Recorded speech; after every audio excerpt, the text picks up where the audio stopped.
yang dan yang saya banggakan kepada teman-teman yang hadir pada malam ini. Mungkin saya mengucapkan selamat bergabung di dalam ruang legislasi, di mana ruang legislasi ini dalam upaya Badan Legislasi NTM UNJ pada UNJ 2021 dalam mempercerdaskan atau mengembangkan tentang mengenai PPO yang ada di UNJ. Dan yang saya harapkan dari teman-teman yang hadir pada malam hari ini dan mengikuti ruang legislasi bisa mengimplementasikan nanti di lapangan. Mungkin lebih dan kurang saya ucapkan terima kasih. Assalamualaikum warahmatullahi wabarakatuh. Waalaikumsalam warahmatullahi wabarakatuh. Terima kasih kepada Saudara Muhammad Habibur Rahman atas selaku Ketua Pelaksana Ruang Legislasi atas sambutannya. Oke, sebelum ke acara berikutnya saya ingin menghimbau lagi nih kepada teman-teman untuk bagi yang belum mengganti display name-nya bisa diganti dengan format nama instansi atau nama lembaga underscore nama kalian. Contohnya itu BPMFK underscore Rizky Putra gitu. Masih kepada seluruh peserta ya untuk mengganti display name-nya. Oke, dan juga boleh juga nih untuk karena kita juga udah dekat-dekat ya untuk sesi acara utama kita, agenda utama kita pada malam hari ini boleh nih untuk teman-teman semua untuk menyalakan kameranya gitu. Karena di sini masih sedikit banget nih yang menyalakan kameranya. Oke.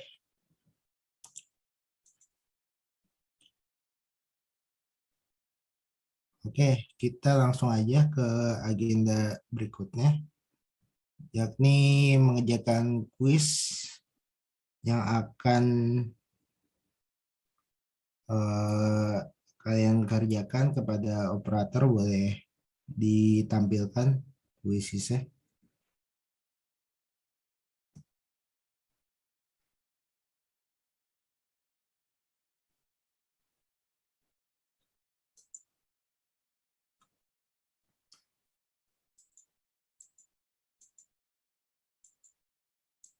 Safi ya, Safi gimana Safi? Dah.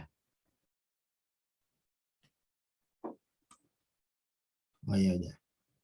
Oke, teman-teman bisa join dengan kode berikut ya 8261185 gitu. Atau mungkin boleh di-share juga untuk linknya kakak-kakak operator.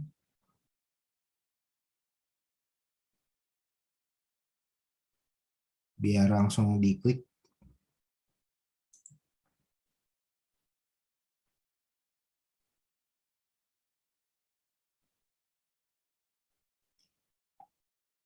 Oke, masih belum ada yang gabung ya. Mungkin bisa di-share linknya.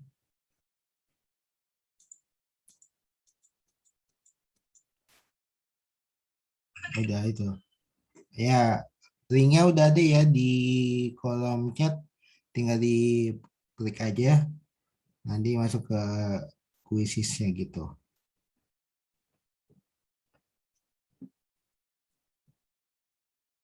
Ini nggak ada musiknya kok, kayak sepi ya. Biasanya tuh kuisis ada musik-musiknya.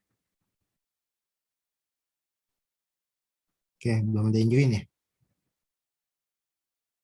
Oke, sambil teman-teman usaha join, diingetin lagi buat format namanya disesuaikan, yaitu nama lembaga underscore nama kalian gitu. Oke, gimana? Sudah ada yang join? Udah 2 orang. Oke, masih ditunggu nih. Miss Afi nggak ada musik, nggak ada musiknya. Siapa nih yang share screen?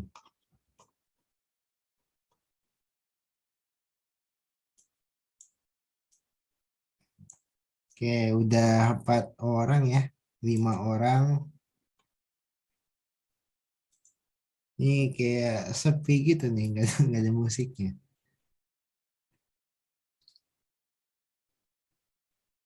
Oke, udah 7 orang. Di sini ada 43 orang ya, termasuk saya.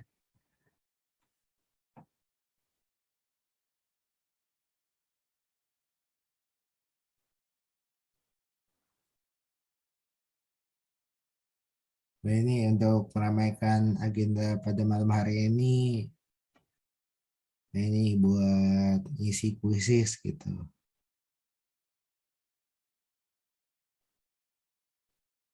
Oke, baru 8 orang ya.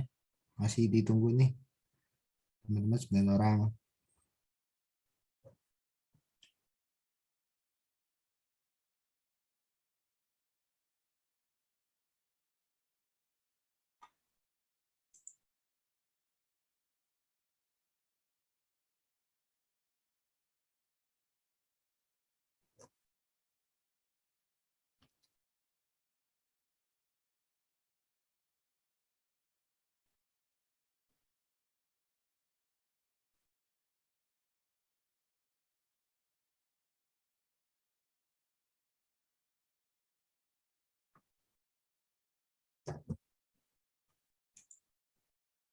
Udah 14 orang.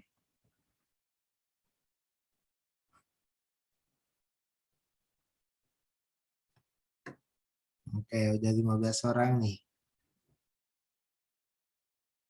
Ini namanya ada yang D, ada yang K, ada yang ayah ojak. Siapa ini?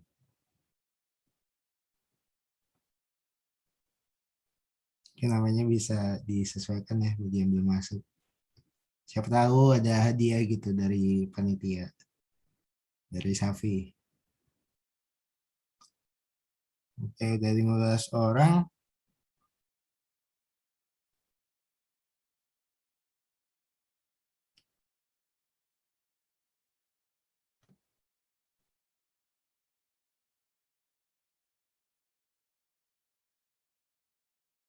Orang UNJ.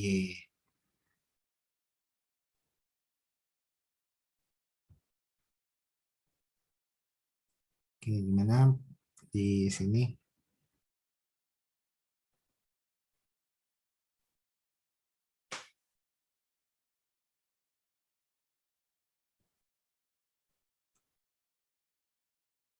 Oke, mungkin 2 menit lagi ya. 1 menit, 1 menit lagi dah.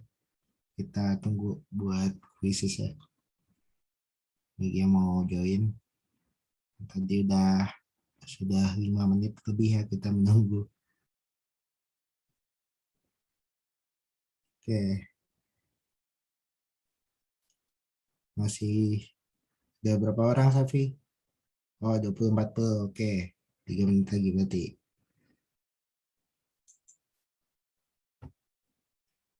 Oke, diingetin juga buat teman-teman semuanya untuk mengganti format namanya, yaitu nama lembaga underscore nama kalian. Gitu. Contohnya MTMUNJ underscore Ciputra. Tuh.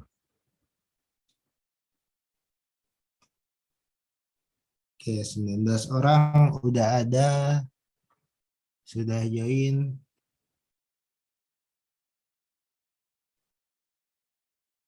Ini tapi beneran nih nggak ada musik-musik apa gitu. Kalau kuisis apa nanti ya? Di sini ada musik-musik tuh kalau kuisis. Kayak sepi banget. Oh, pas mulai ya? Ini kayak sepi banget nih. Ya semoga adalah musiknya ntar.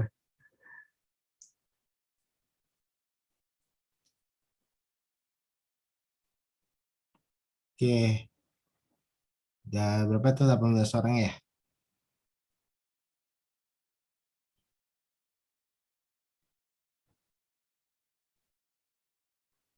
Oke, 19 orang ya. Kita tunggu sampai 20.40.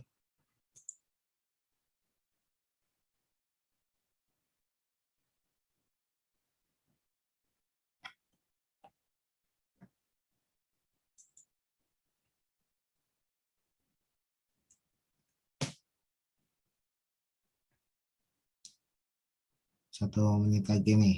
Kita mau mulai. Oke, ada yang masih mencoba untuk join, teman-teman?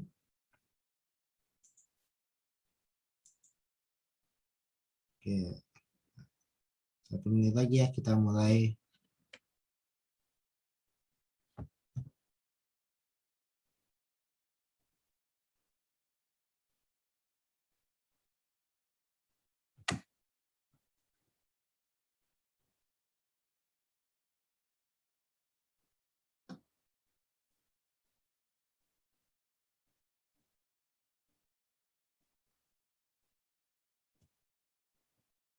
Oke,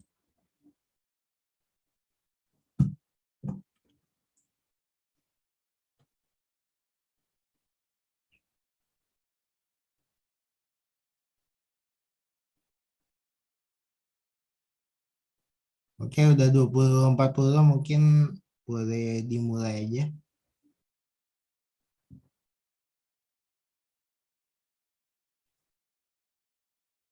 di start.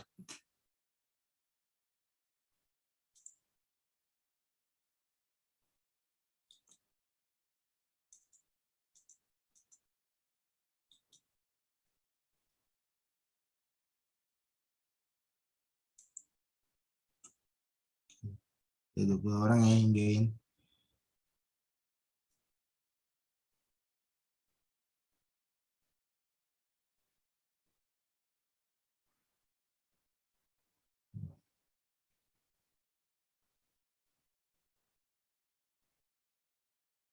Ya udah dimulai. Ini kayaknya suaranya dari Zoom ya, Safi ya. Nggak ada musiknya. Oke, nggak apa-apa. Wah, udah merah aja. Udah satu orang hijau.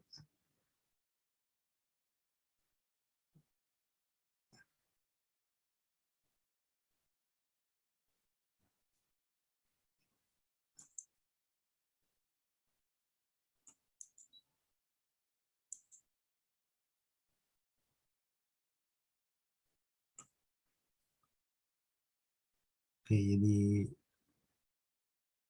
semoga ada gitu ya suara-suaranya di tempat kalian masing-masing yang ngerjain kuis. Karena sangat sepi. Di sini tidak terdengar apa-apa.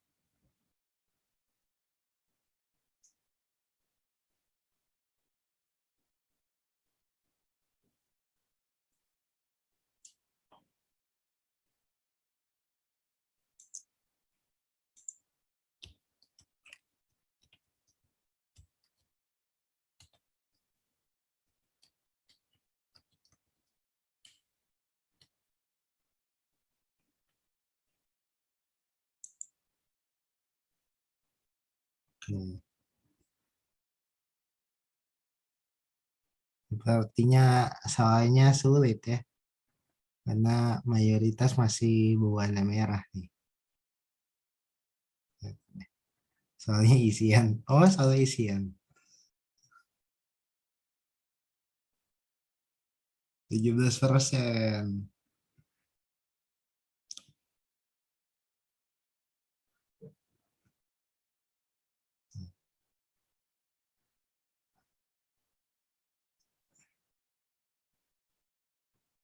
Lumayan, lumayan. Buat sebelum mulai gitu ya. Pemanasan, pemanasan.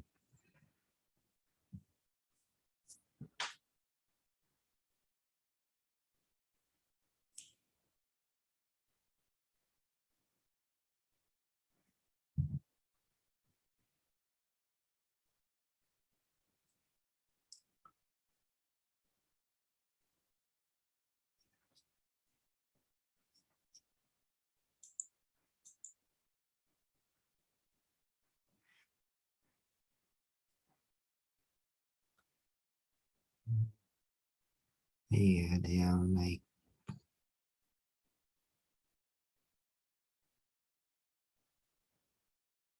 Aduh, makanya yang peringkat satu pun lebih banyak merahnya ya.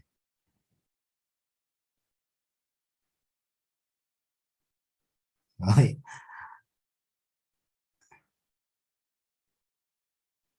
Aduh, ini soalnya isian nih. Jadi susah.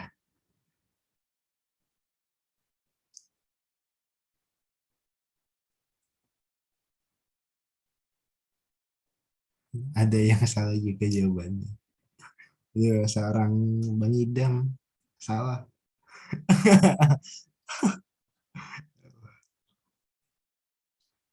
Itu bukan evaluasi panitia sih, evaluasi sapi, Bang. Evaluasi sapi.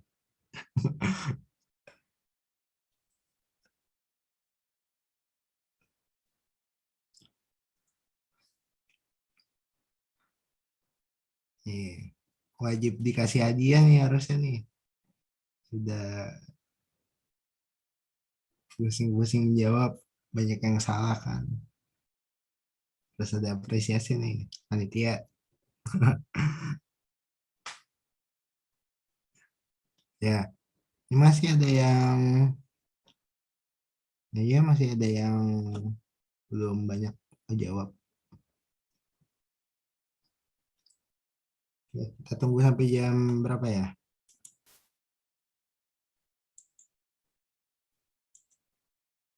Kita tunggu sekitar 2 menit lagi mungkin. Jawaban panitia.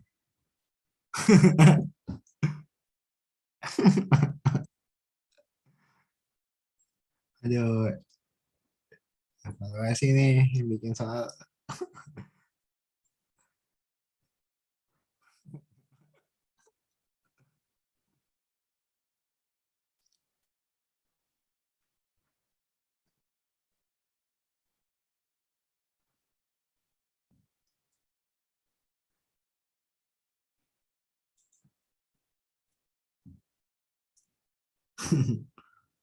Oke, ini yang Devita, Aulia, ini jalan.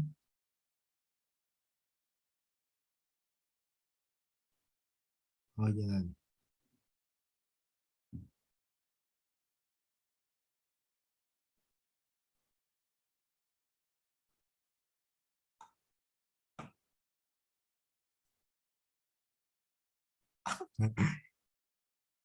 Ini kuisisnya bukan menambah wawasan ya, ini meningkatkan rasa emosi ya, ini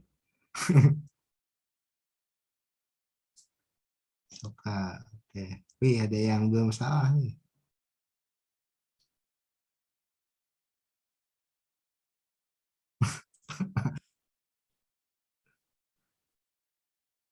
Mungkin sampai 20, 50 lah ya. Ini kayaknya masih ada yang jalan nih, bikin jalan. Ayah ojek, ayah ojek nggak, ya tadi notisnya ke ayah ojek mulu nih.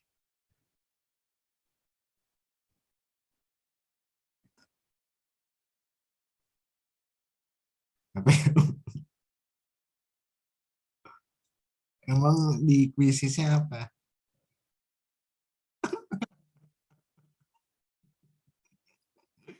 Oh salah.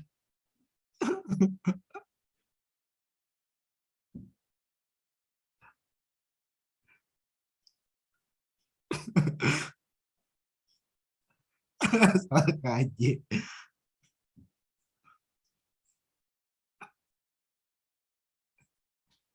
Ini ini belum disensor.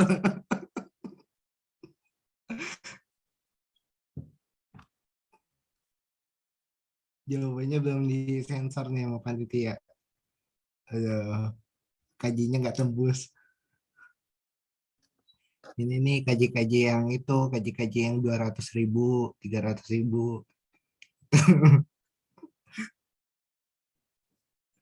Maksudnya kajinya yang jutaan ya.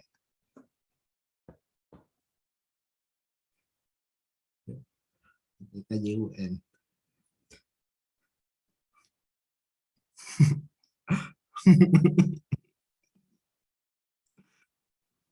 Soka. Soka siapa?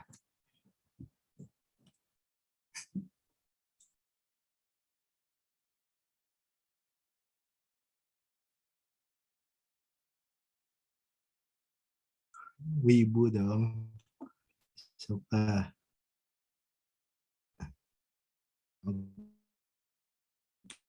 1 menit lagi ya mungkin 20-50 kita cukupkan aja.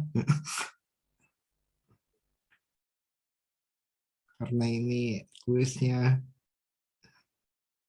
kurang ini ya. Kurang dulu sensor. Dulu sensor dong. Terus uji kebenaran. Uji kebenaran.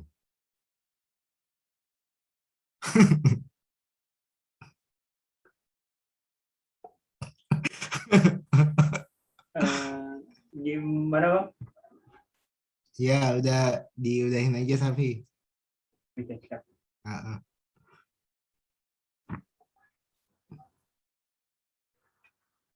Ini harusnya nih yang Nadien aja. Ini juaranya masih abu-abu nih. Kayaknya nih.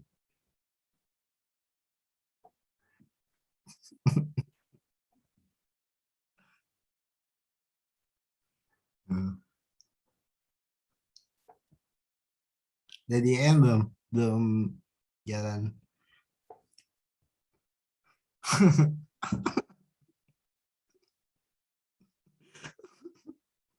Dia tuh orangnya sabar banget ya. Oh ini mungkin kayak kuis WIB mungkin. Udah. Kuisnya di luar nalar. Ontong. Mungkin yang buat saya tuh terinspirasi dari Ontong mungkin. Oke, terima kasih teman-teman yang udah ngisi kuis yang sangat membuat mata melek gitu ya. Oh, jangan-jangan emang sengaja nih kuisnya dibikin kayak gitu supaya pada nggak ngantuk gitu. Oke. Oke, selanjutnya kita masuk ke agenda inti kita ya. Buat teman-teman diingetin kembali untuk mengganti format namanya dengan nama instansi underscore nama kalian gitu. Contohnya MTMUNJ underscore Emrisi Putra gitu. Dan juga diharap juga bagi yang nggak ada kendala untuk menyalakan kameranya untuk sama-sama kita merasakan kebersamaan di Zoom pada malam hari ini bersama pemateri kita, narasumber kita. Oke, selanjutnya akan ada materi yang akan disampaikan oleh narasumber kita, yaitu oleh Kak Bagas Bajarwanto. Dia merupakan Ketua MTMUNJ 2020 dan akan dimoderatori oleh Saudari Halimah. Oke, mungkin selanjutnya saya serahkan ke Halimah. Assalamualaikum warahmatullahi wabarakatuh. Waalaikumsalam warahmatullahi wabarakatuh. Jawab cuma segitu doang. Aduh, 41 orang. Yang kelihatan Safi lagi. Ayo yang bisa on cam tolong on cam ya kawan-kawanku. Yuk. Ini pada nyambi semua. Emang pekan-pekan UTS mungkin ya. Jadi mari kita berpositif thinking bahwa mereka sedang sibuk nyambi untuk mengerjakan UTS ya. Oke, nah sudah ada yang lumayan lah ya, ada yang on cam. Nah tuh, halo Dika, halo Rauda, halo Andi. Kak Gusti nggak usah lah ya. Oke, Kenalkan kembali, nama saya Halimatus Sadiah dari Prodi Pendidikan Bahasa dan Sastra Indonesia, Fakultas Bahasa dan Seni, yang alhamdulillah akan menjadi moderator pada ruang legislasi 2 dengan narasumber yang luar biasa juga. Tapi sebelum memperkenalkan narasumbernya, boleh minta tolong operator untuk menampilkan CV narasumber? Boleh? Mau dibacakan soalnya. CV-nya soalnya panjang banget nih, panjang banget. Wah. Luar biasa. Panjang sama apa namanya? Riwayat organisasi nih kayaknya nih. Oke. Sambil menunggu, boleh nih silakan mengisi presensi terlebih dahulu, presensi ruang legislasi 2 hari ini yang ada di kolom chat ya. Silakan sambil menunggu. Boleh operator? Oke, baik, mantap. Belum sih, belum kelihatan, masih hitam. Oke. Mantap. Ya, baik. Hari ini saya akan bercerita terlebih dahulu karena di CV-nya Kak Bagas ini adalah secara deskriptif ya, bukan poin-poin. Jadi saya akan menceritakan mengenai Kak Bagas Dwi Ajarwanto. Perkenalkan narasumber kita Bagas Dwi Ajarwanto, lahir di Jakarta 26 Juli 1997 di sebuah rumah sakit yang terdapat di daerah Permata Hijau, Jakarta Barat. Tempat tinggal saat ini berdomisili Ciledug, Kota Tangerang. Seseorang yang selalu gigih dalam kondisi apapun dengan hobi traveling, olahraga, serta memotret kejadian-kejadian unik. Mantap. Oke, lanjut. Tamatan SDN Maja 4, Lebak, Banten. Pernah bersekolah di SMPN 2 Solear, Kabupaten Tangerang pada jenjang kelas 1 SMP dan melanjutkan sekolah di SMPN 219 Jakarta hingga tamat. Lanjut pendidikan jenjang SMK di SMK Islam Al-Hikmah di daerah Jakarta Selatan hingga tamat pada tahun 2016. Serta di UNJ di tahun 2012 dengan jurusan Pendidikan Khusus Fakultas Ilmu Pendidikan sampai saat ini. Lanjut Pak, mohon maaf. Ya, silakan. Oke, mantap. Ada pengalaman, riwayat organisasinya, Masya Allah ya. OSIS SMK Islam Al-Hikmah, bidang Humas. Lembaga Legislatif Mahasiswa Prodi Pendidikan Khusus, dari yang anggota Humas sampai ke Ketua Umum. Badan Perwakilan Mahasiswa Fakultas Ilmu Pendidikan, dari yang tadinya anggota Komisi PSDM sampai ke Ketua Umum lagi. Majelis Tinggi Mahasiswa Universitas Negeri Jakarta, dari yang tadinya anggota Komisi 6, Sospol ya berarti ya. Ke Ketua Umum lagi. Oke, mantap. Dan lanjut ke Forum Lembaga Legislatif Mahasiswa seluruh Indonesia di Komisi 2 FL2MI Jabodetabek. Masya Allah. Dengan, ini ada motonya nih. Jangan meninggalkan sedikit kesempatan karena hal tersebut tidak akan hadir kembali. Masya Allah. Assalamualaikum Bang Bagas Dwi Ajarwanto. Waalaikumsalam Halimah. Masya Allah. Boleh Kak Bagas Ini udah kayak ini ya, ngebawa acara yang sangat formal gitu ya. Terima kasih Halimah. Iya, boleh on cam dulu ya. Nah, muka-mukanya seperti ini ya. Kelihatan ya? Walaupun tadi memang sudah ada fotonya. Nah, inilah realisasinya gitulah maksudnya ya. Oke, sehat Kak Bagas?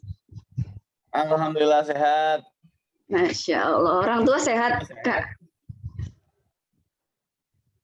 Masih pakai earphone. Orang tua sehat? Orang tua alhamdulillah sehat. Cuman Alhamdulillah sehat. sekarang Salamin lagi ya. Bohong, bercanda. Oke. Siap, nanti disalamin tenang. Wih, kita bisa langsung aja kali ya Kak untuk pemaparan materinya biar nggak terlalu malam. Kepada Kak Bagas, saya persilakan. Oke, terima kasih moderator dari manggil apa nih? Kak Halimah kali ya? Atau Halimah? Oke, makasih Halimah yang telah memberikan kesempatan untuk saya dan terima kasih juga panitia sebelumnya yang telah mengundang saya gitu ya di acara ruang legislasi 2 ya. Insya Allah nanti kita akan membahas berkaitan PO pileg ya, pemilu legislatif gitu yang dimana PO tersebut adalah PO Opmawa ya, Peraturan Opmawa WNJ nomor 4 tahun 2017, karena baru diperbarui atau direvisi tahun 2017 atau dibuat ya. Dan insya Allah nanti kita akan coba bahas ya. Sebelum itu teman-teman sehat kan ya? Coba saya mau lihat yang nyalain Sehat Bang, video. sehat. Alhamdulillah. Sehat Bang, sehat. Oke. Tapi masih banyak ya yang nggak nyalain video ya. Mungkin kalau kata Halimah tadi lagi sibuk-sibuknya buat UTS ya. Semoga dimudahin ya teman-teman ya untuk mengejar gelar sarjana gitu ya. Dan diploma ya. Mungkin bagi ada yang D3. Oke, sebelum itu izinkan saya untuk sedikit sharing ya teman-teman ya. Jadi ini jatuhnya sharing sih sebenarnya. Atau ya cerita-cerita lah tentang pengalaman berkaitan pengetahuan di PO ya, PO Pileg gitu ya. Pun kalau misalkan teman-teman ada yang lebih paham, ada yang lebih tahu, atau saya pas ngejelasin nanti ada kesalahan-kesalahan atau kekurangan, mohon dikoreksi aja kayak gitu ya. Karena sejatinya saya ini bukan manusia yang sempurna, manusia yang masih belajar kayak gitu. Oke, bismillah, assalamualaikum warahmatullahi wabarakatuh.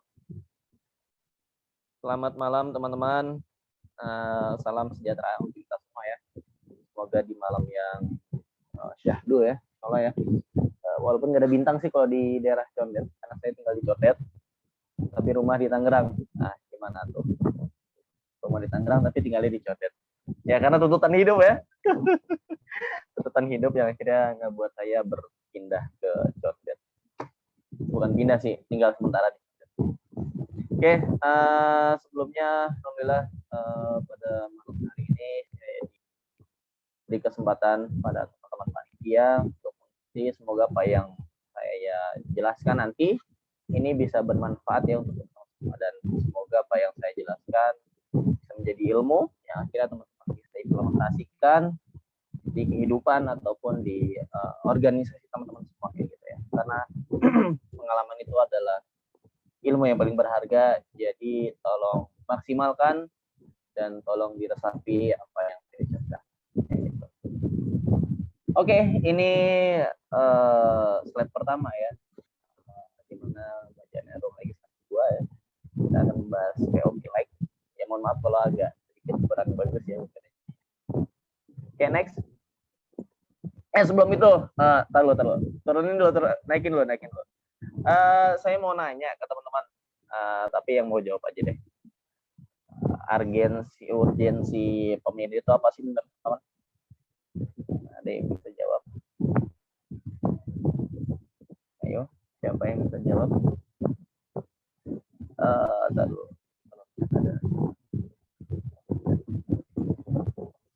Ya teman-teman, ada yang bisa jawab berkaitan urgensi pemilu itu untuk apa sih? Sebelum kita melanjut ke materi berikutnya. Ayo, ada yang berani jawab nggak? Kalau di tempat saya ngajar tuh, anak-anaknya antusias banget tuh buat jawab ya. Kalau mahasiswa sih harusnya lebih apa ya namanya ya, lebih respect lagi gitu ya. Bahkan harus lebih respect daripada siswa gitu. Gimana mahasiswa? Masih pada mahasiswa kan ya? Pada dulu semua nih. Gimana, ada yang bisa menjelaskan urgensi berkaitan apa sih kita harus ada pemilu kayak gitu? Ya silakan teman-teman. Siapa tuh yang nyalain? Boleh sebut namanya dari mana dan coba dijelasin. Boleh saya deh Bang yang jawab. Silakan.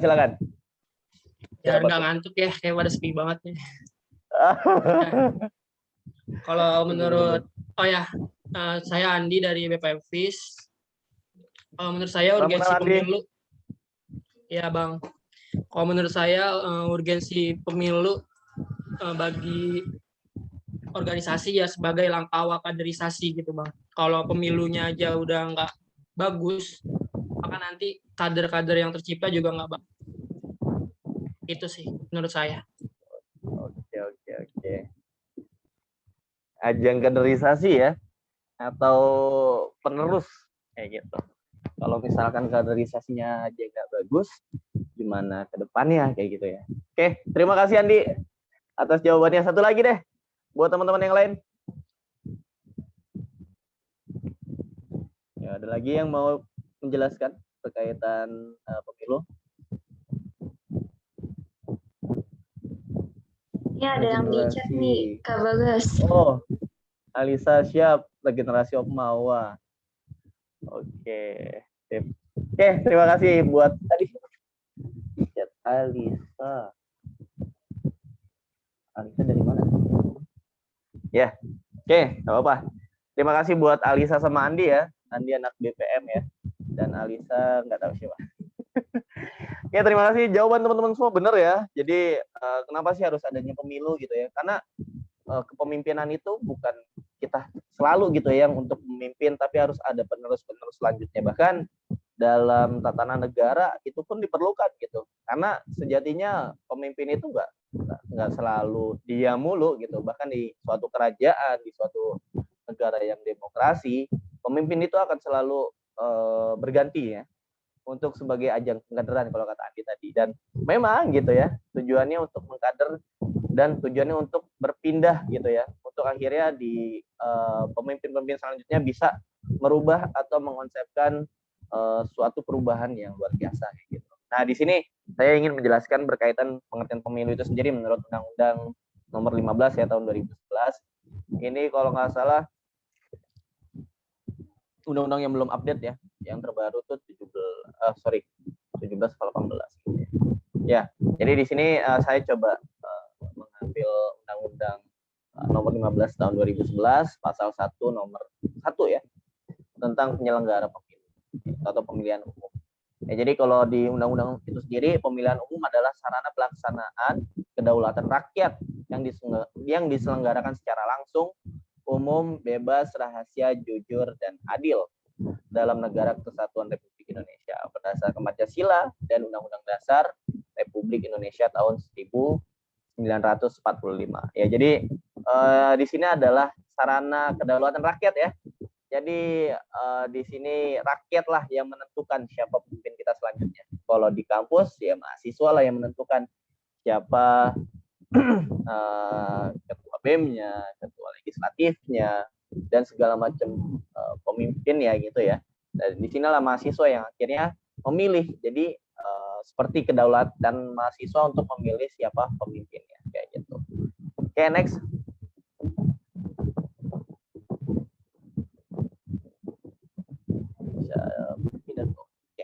Nah, di UNJ sendiri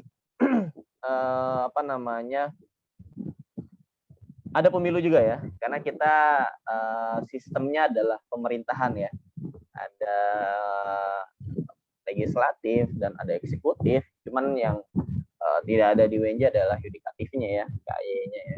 Jadi perlu adanya regenerasi, perlu adanya pemilu ya, untuk perubahan, untuk kaderisasi dan segala macamnya kayak gitu. Dan di sini pemilu itu sendiri adalah pemilihan umum Universitas Jakarta yang selanjutnya disebut pemilu UNJ, adalah sarana suksesi Opmawa ya, benar tadi ya, sarana suksesi Opmawa UNJ yang dilakukan pada akhir kepengurusan Opmawa pada waktu dan tempat yang telah ditentukan sesuai dengan petunjuk pelaksana pemilu UNJ serta sarana pelaksanaan kedaulatan mahasiswa UNJ. Karena pemilu kita nggak ada yang pernah di awal ya, baru memimpin langsung berubah gitu, enggak ya. Tapi di akhir kepengurusan yang dimana hal itu sudah ter-deadline ya, atau sudah ter-timeline, sudah terjadwal ya. Karena biasanya tuh kita tuh pemilihan raya itu di akhir tahun biasanya, atau di awal tahun. Kalau di zaman saya itu di akhir tahun tuh, biasanya kan di Oktober udah mulai ya, karena di zaman saya banyak transisi dari normal ke new normal atau pandemi. Jadi banyaklah perubahan yang harus disiapkan kayak gitu ya. Akhirnya di akhir tahun banget kita di ujung penghujung akhir tahun kita baru selesai untuk melaksanakan kegiatan pemilu kayak gitu. Kalau di sebelumnya kan sebelum akhir tuh ya, ini sebelum ujung banget kayak gitu. Nah, lanjut. Di sini nanti kita coba akan membahas berkaitan pemilu legislatif ya, karena judulnya saja sudah pileg ya. Jadi kita insya Allah akan membahas terkait PO pileg itu sendiri. Ya itu. Ya sharing-sharing lah, bukan membahas ya, sharing-sharing. Apa yang saya ketahui ya saya sharing. Nah, di sini saya mau menjelaskan asas pemilu ya. Jadi asas pemilu itu adalah jujur jurdil ya. Jadi langsung, umum, bebas, rahasia, dan jujur adil kayak gitu. Karena pemilu ini nggak boleh ada kecurangan ya, ataupun nggak boleh ada suatu arahan atau suatu kewajiban yang dimana kita harus memilih bukan keterpaksaan, bukan kewajiban ya, keterpaksaan dimana kita harus memilih hanya salah satu paslon aja kayak gitu. Karena di sini kita yang menganut sistem demokrasi ya, yang semuanya boleh berpendapat, semuanya boleh memilih, semuanya boleh menentukan gitu, yang dimana dituangkan dalam pemilu itu sendiri gitu, yang sifatnya asasnya itu jujur jurdil.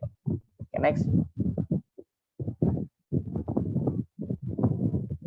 Nah, dasar hukum pemilu ya. Sorry, ini kayaknya yang belum update deh. Soalnya tadi saya udah coba kirim yang terakhir tuh. 3 kali saya ngirim ya. Cuman kayaknya ini yang ditampilkan belum update. Oke, jadi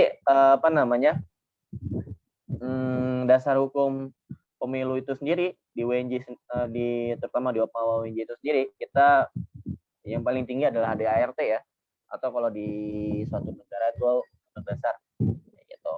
Terus kita baru turun ke PUNJ nomor 3 kalau misalkan jenisnya PILEX ya, dan PO nomor 4 ya kalau ini jenisnya tentang pileg. PILEX itu eksekutif dan pileg itu legislatif. Serta PO WNJ nomor 2 ya, ini karena ada pembaruan di tahun 2011.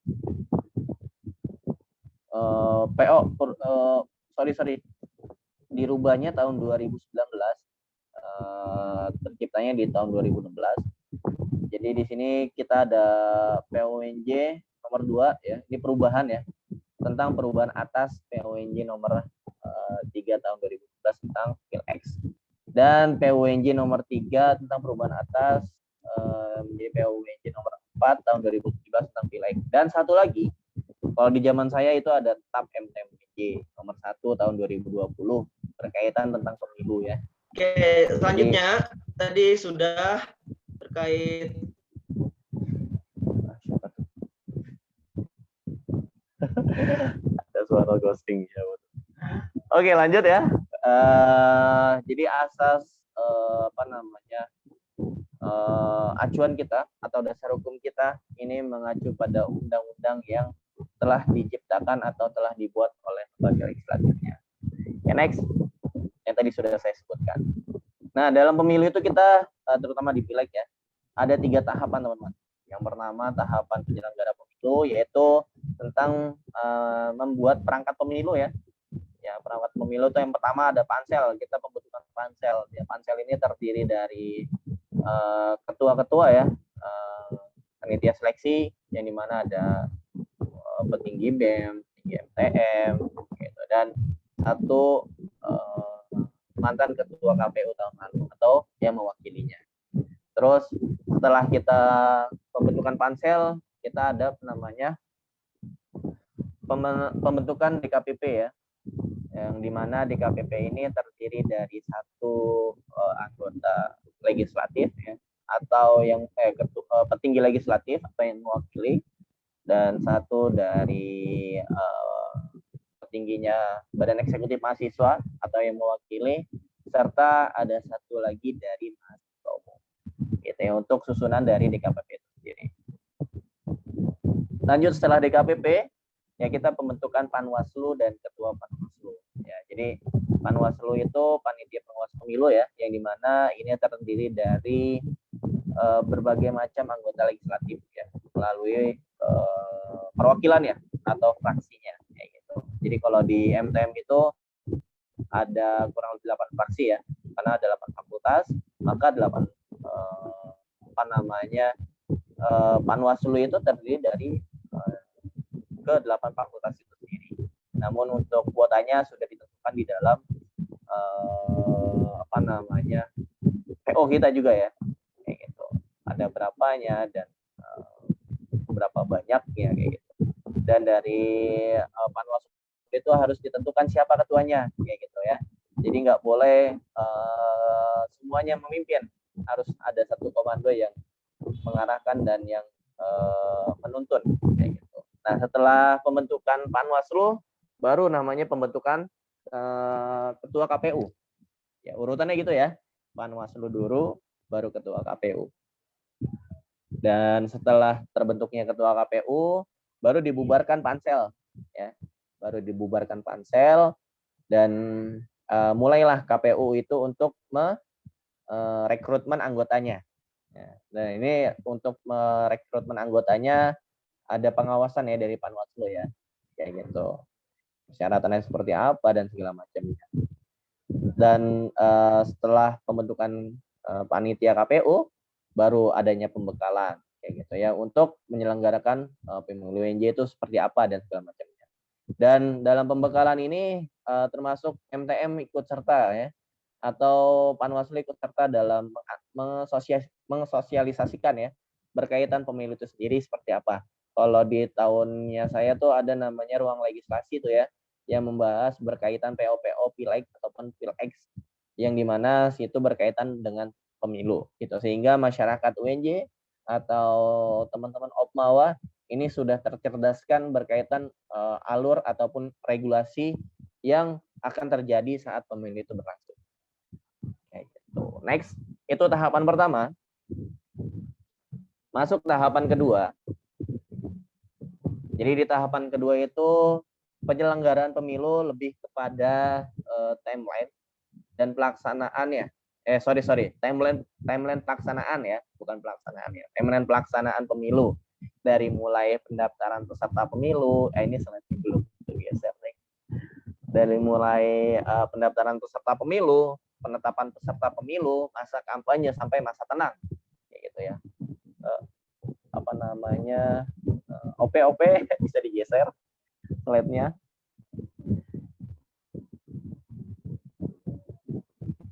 Operator tolong digeser ya slide-nya. Nah, di dalam masa pendaftaran peserta pemilu ini apa namanya? Kita nggak bahas legislatif ya. Biasanya anggota-anggota legislatif prodi naik ke BPM, anggota-anggota BPM naik ke MTM, dan anggota-anggota MTM lengser gitu ya. Dan bagi teman-teman yang waktu itu adalah orang yang paling muda di dalam MTM, ya silakan untuk mendaftar karena persyaratannya memenuhi ya. Karena teman-teman yang sudah dikatakan sepuh ya atau tua itu tidak memenuhi persyaratan untuk mendaftar sebagai peserta pemilu. Terus setelah mendaftar baru ada penetapan ya, bila pemberkasannya atau persyaratannya sudah lengkap dan terpenuhi. Ya. Karena kalau misalkan apa namanya secara administratif teman-teman tidak memenuhi atau tidak lengkap, maka ya jangan marah kalau misalnya teman-teman tidak, atau jangan berkecil hati kalau misalnya teman-teman tidak dijadikan peserta pemilu kayak gitu. Karena saat penyeleksian atau saat penetapan sebagai peserta pemilu tuh sangat rumit ya, karena persyaratannya aja ribet banget gitu ya. Saya pun mengalami hal itu kayak gitu. Disuruh foto lah, disuruh melengkapi persyaratan yang dimana harus tanda tangan materai lah dan segala macamnya, visi-visi dan segala macamnya gitu. Dan itu menjadi hal yang sangat bernilai ya buat kita semua ya, karena akan menjadi tolak ukur kita gitu, dimana ketika kita bisa menyelesaikan secara administratif, menyelesaikan secara persyaratan, menjadi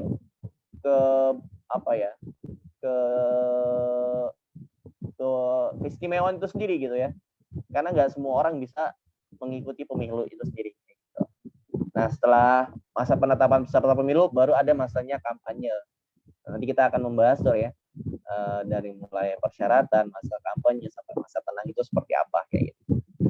Oke, next lagi ini ya, ya. Ada apa dah gitu kan? Slide-nya nggak berubah ya. Selanjutnya ada tahapan yang ketiga atau tahapan yang terakhir, yaitu pemungutan suara. Terus masa pengaduan sengketa hasil pemungutan suara sampai akhirnya penetapan hasil pemilu. Nah, dalam tahapan ketiga ini langsung ya, baru ya, tahapan pemungutan dan perhitungan suara hingga akhirnya masa pengusutan sengketa atau pengaduan masalah-masalah yang terjadi saat pemilu berlangsung. Nah, dari kecurangan atau kecacatan dari sistem pemilu itu sendiri, barulah saat masa pengaduan atau saat masa sengketa, barulah teman-teman bisa menceritakan atau melaporkan ya, untuk akhirnya pemilu itu mau seperti apa. Bahkan ada ya namanya di beberapa fakultas itu pemilu itu diulang gara-gara ada kecurangan gitu. Entah dari paslonnya, entah dari KPU-nya, kayak gitu, kecurangan gitu. Sehingga butuh pemilu ulang. Dan waktu itu di tahun 2019 ada di beberapa prodi atau di beberapa fakultas yang notabene-nya ada kecurangan, sehingga pemilu itu diulang. Dan itulah yang membuat kegaduhan ya. Ya, membuat kegaduhan karena sejatinya tadi kita mengandung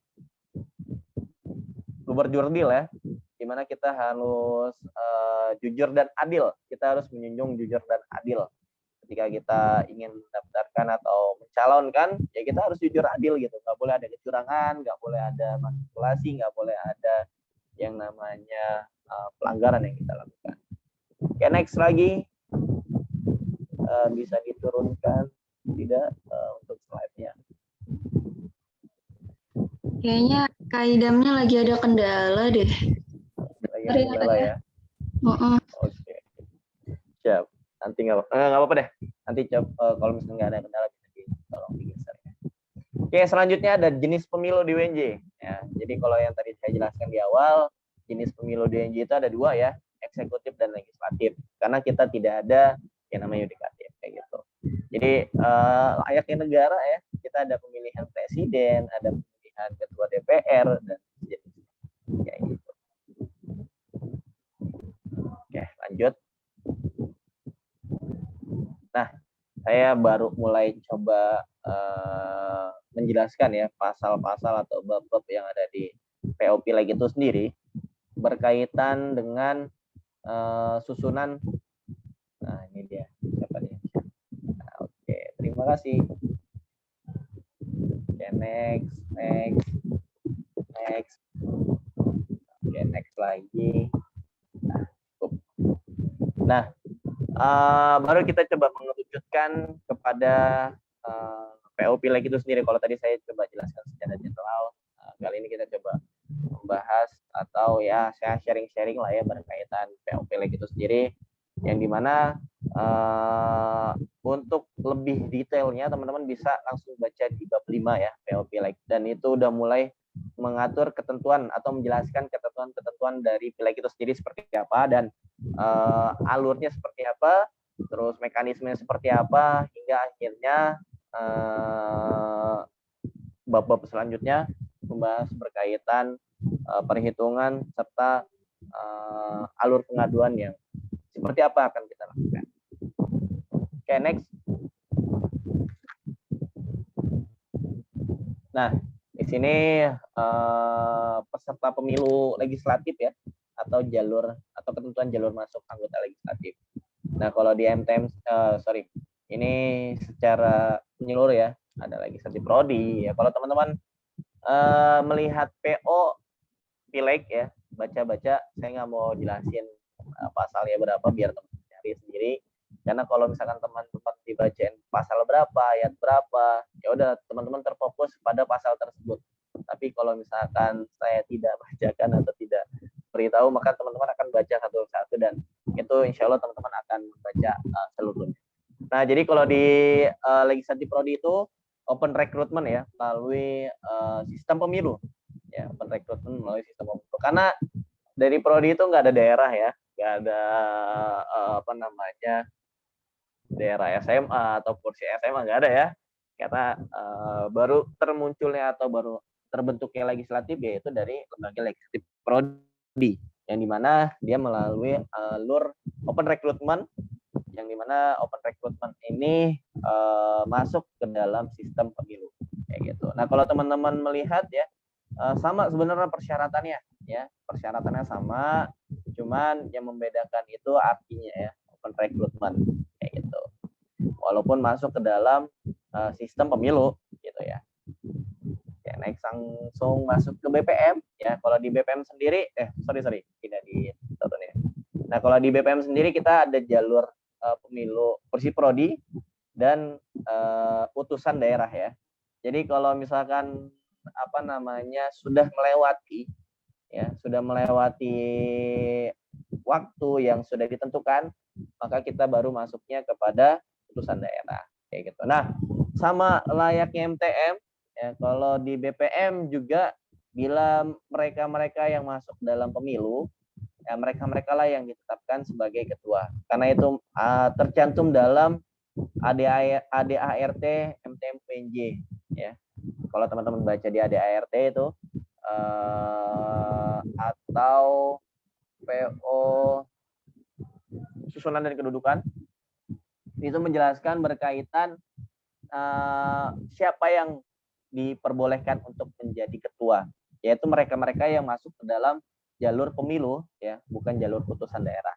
Karena sejatinya jalur pemilu itu jalur yang paling awal gitu ya. Bila masih banyak bangku yang kosong, barulah dibuka jalur utusan kayak gitu. Nah, jalur utusan itu tidak diperkenankan ya untuk menjadi ketua gitu. Yang diperkenankan menjadi ketua yaitu mereka yang masuk kepada jalur pemilu. Gitu. Makanya teman-teman yang mau jadi ketua ya, ketika sudah waktunya pemilu langsung daftar tuh. Jangan menunggu lagi karena waktunya sangat singkat kayak gitu. Waktunya sangat singkat dan persyaratannya sangat berat gitu ya, untuk sangat banyak. Ya langsung aja ketika udah waktunya pemilu langsung teman-teman daftar dan lengkapi berkas selengkap-lengkapnya, jangan sampai ada yang kurang. Ya, langsung masuk ke MTM ya. Sama ya, di MTM juga mereka yang ditunjuk atau dipilih sebagai ketua adalah mereka yang masuk pada tahapan jalur pemilu ya. Tapi kalau di MTM sendiri ada jalur fakultas dan ada kursi fakultas dan ada kursi prodi. Nah, jadi untuk mereka yang jadi ketua adalah mereka yang masuk dalam kursi fakultas kayak gitu ya. Dan dan dalam aturan tersebut ketika kursi fakultas memenuhi kuota, yaitu ada sebanyak 4 ya, baru masuk ke dalam pemilu legislatif ya. Nah, teman-teman tuh dipilih nanti ketika melebihi dari kuota, teman-teman dipilih seperti layaknya BEM. Nanti akan ada namanya pembahasan grand design, debat kandidat gitu ya. Ketika teman-teman memenuhi atau melebihi kuota yang sudah tercantum dalam undang-undang ya. Kayak gitu. Dan kursi prodi ya. Kursi prodi ini masing-masing prodi itu hanya memiliki kuota 1 ya. 1 kursi 1 orang. Tidak boleh 2. Tidak boleh 2 kayak gitu. Dan bila ternyata saat pemilu dibuka ya, ternyata masih banyak yang belum daftar, maka panitia KPU berhak untuk membuka jalur utusan daerah ya, untuk memenuhi atau untuk melengkapi anggota-anggota legislatif itu sendiri kayak gitu. Dan sama ya, utusan daerah ada kursi fakultas dan juga ada kursi prodi kayak gitu. Itu kurang lebih untuk ketentuan jalur masuk anggota legislatif. Dan kuotanya untuk BPM sendiri, perwakilan dari prodi itu ada 10 ya. Walaupun ada yang simpang siur. Ada yang 15, ada yang 10 ya. Jadi ada beberapa pasal yang bilang itu 15, ada beberapa pasal yang bilang itu 10. Tapi kalau teman-teman baca di PKPU atau di Pileg atau Pilex ya, itu tercantum ada 10 perwakilan dari masing-masing kuotanya ya. Kuotanya 10 per prodi kalau di BPM ya. Kalau di legislatif prodi sendiri itu kurang maksimal 25 anggota. Kayak gitu. Kalau di MTM ya maksimal 1 prodi 1 orang, kayak gitu, 1 kursi. Gitu. Dan perwakilan dari masing-masing fakultas ada 4 orang atau 4 kursi. Next. Nah, ini dia persyaratan anggota legislatif. Next lagi. Ya, ini ya kurang lebih kursi pemilu MTM UNJ. Kalau teman-teman baca, ya saya ngambil poin-poin penting aja. Itu yang ditandain di putih ya. Kalau yang apa namanya yang warna hitam biasalah, hampir sama semuanya kayak gitu. Namun yang harus ditekankan adalah yang ada catatan putihnya ya. Jadi teman-teman yang harus setelah lulus PLMF ya, saat mengikuti pemilu kursi pemilu MTM UNJ, di mana melalui jalur fakultas kayak gitu. Mereka yang telah mengikuti pengkaderan tingkat fakultas atau PLMF, dan mereka juga yang mendapat dukungan 20 orang dari fakultasnya kayak gitu. Jadi saat teman-teman menyalonkan untuk menjadi anggota legislatif UNJ atau MTM ya, teman-teman di fakultasnya harus mendapatkan tanda tangan dan surat dukungan sama apa namanya KTM ya. Itu kalau nggak salah ada peraturan tersebut di PKPU untuk yang lebih rincinya ya kayak gitu. Dan perlu catatan ya, bukan pengurus parpol.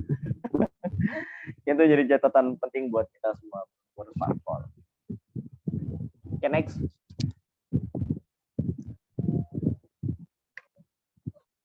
Selanjutnya ada kursi pemilu BPM Fakultas. Nah, kalau di BPM Fakultas sendiri, yang menjadi catatan adalah mereka-mereka yang telah lulus PKMP, ya. Mereka-mereka yang telah lulus PKMP. Ini mereka-mereka yang akan ditunjuk sebagai ketua. Kayak gitu. Nah, banyak juga tuh teman-teman yang belum PKMP udah masuk BPM. Nah, itu biasanya ada MOU tersendiri oleh BPM dan pada orang tersebut gitu. Walaupun sebenarnya itu menyalahi aturan ya. Namun karena kebutuhan dan segala macamnya hal itu diterapkan di beberapa fakultas kayak gitu. Dan juga mereka yang mendapat dukungan 10 orang dari prodinya kayak gitu. Itu untuk BPM itu sendiri. Next. Kita ambil poin-poin pentingnya aja ya, tidak seluruhnya. Nah, kalau di kursi pemilu LLM Prodi atau ada yang namanya DPM, ada yang namanya BLM, ada yang namanya udah itu dong ya. Ada LLM, ada DPM, ada BLM. Ya.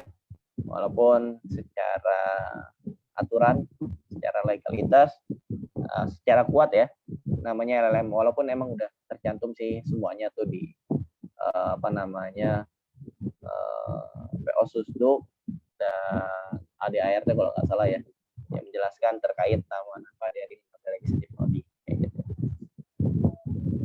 Dan di kursi pemilu LLM atau legislatif prodi, mereka yang telah lulus PKMP juga, yang telah lulus PKMP dan mendapat dukungan 5 orang dari ini prodinya ya, bukan fakultasnya ya salah ketik, dari prodinya kayak gitu. Ini lebih kecil ya, karena tanggung jawabnya juga kecil di tingkat prodi. Ya, next. Untuk lebih lanjutnya ya, persyaratan akan tercantum di PKPU. Walaupun di PO ada, itu cuman hanya secara garis besar, secara detailnya ada di PKPU. Kayak gitu.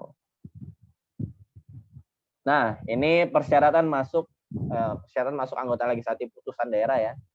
Kalau di MTM sendiri, kalau di jalur pemilu dia harus melengkapi 20 dukungan. Ya, kalau utusan daerah hanya 10 dukungan saja, baik dari prodinya ataupun dari fakultasnya. Kayak gitu. Dan paling sederhana mereka yang telah lulus PKMP. Kayak gitu. Untuk tingkat prodi atau untuk kursi prodi. Next, ke slide selanjutnya. Kalau ini yang BPM fakultas ya, yang membedakannya adalah surat dukungan ya. Kalau di BPM fakultas sendiri sama 10 dukungan dari prodinya ya, bukan fakultas saya, sorry ya. Ini agak buatnya agak sedikit ngantuk-ngantuk gitu ya. Jadi nggak bisa membedakan. Gitu. Nah ini kurang lebih ya. Ada beriman dan bertakwa, mahasiswa aktif UNJ, telah lulus PKMP, pernah menjabat sebagai anggota Opmawa, bukan pengurus parpol, dan menjadi catatan adalah mendapatkan dukungan 10 orang dari prodinya, serta memiliki PK 2,75 dan tidak sedang mengalami cuti. Oke, next. Nah, kalau di lembaga legislatif prodi, ya di sini utusan badan eksekutif dengan menimbangkan saran legislatif. Ya, kalau misalkan itu utusan ya, bukan pemilu ya, utusan ya. Kalau utusan sudahlah kebijakan itu diutus oleh lembaga eksekutif atas pertimbangan atau atas saran dari lembaga legislatif kayak gitu. Nah, lembaga eksekutif nggak boleh tuh langsung menentukan lu aja maju gitu tanpa ada koordinasi, tanpa ada pertimbangan dari lembaga legislatif, itu nggak boleh kayak gitu ya. Karena di dalam PO, kalau teman-teman baca ya, PO Pileg itu eksekutif boleh menunjuk atas pertimbangan atau atas saran dari lembaga legislatif seperti itu. Untuk PO nomor berapanya teman-teman cari sendiri. Oke. Oke, next, lanjut ke bawah. Nah, kita lanjut ke bab kampanye ya. Nah, di sini ada namanya kampanye lisan dan kampanye media kayak gitu. Nah, kampanye lisan ya, kalau teman-teman melihat di tahun-tahun sebelumnya ada debat kandidat gitu ya, ada namanya roadshow gitu ya, masing-masing fakultas sebelum akhirnya pandemi ya, sebelum akhir pandemi. Nah, itu termasuk kepada kampanye lisan atau door to door ya, door to door, tim sesnya meminta dukungan ke mahasiswa untuk mendukung si calon atau si paslon A kayak gitu. Itu juga termasuk kampanye lisan, yang dimana itu mengandung suatu ucapan ya atau suara, yang dimana suara itu seruan untuk memilih kayak gitu. Nah, kalau kampanye media ya biasanya pemasaran lewat media sosial gitu ya, atau semacam kayak kunjungan melalui daring gitu. Kalau di tahunan saya ada namanya daring ya, roadshow secara daring ke masing-masing fakultas kayak gitu, untuk menanyakan atau untuk menyaring aspirasi-aspirasi yang dikeluarkan atau disampaikan oleh masing daerah, itu baik itu di fakultas atau di prodi kayak gitu. Nah, itu yang harus dilakukan ya oleh KPU saat pemilu itu berlangsung kayak gitu. Karena kampanye ini yang akan menentukan seberapa banyak pemilih kita, dan dari pemilih itu akan menentukan siapa pemenangnya kayak gitu. Dari kampanye itu akan menentukan siapa pemenangnya. Karena di situ akan ada namanya adu gagasan, adu pemikiran, adu kreatif, adu analisis ya.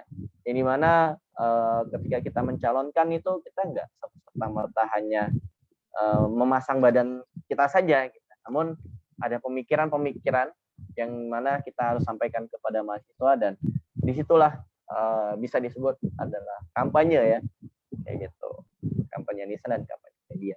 Dan kampanye lisan itu nggak terus-menerus door to door gitu ya. Kita coba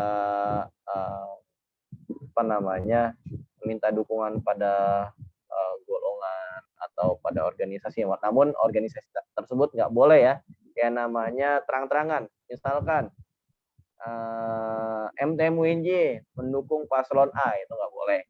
Namun kalau teman-teman mendekat kepada anggota-anggotanya itu oke, nggak boleh, asal anggotanya tersebut tidak boleh membawa instansi atau lembaga tersebut, atau memberikan pernyataan bahwa lembaga tersebut mendukung si paslon A dan di si paslon B, itu nggak boleh. Oke, next.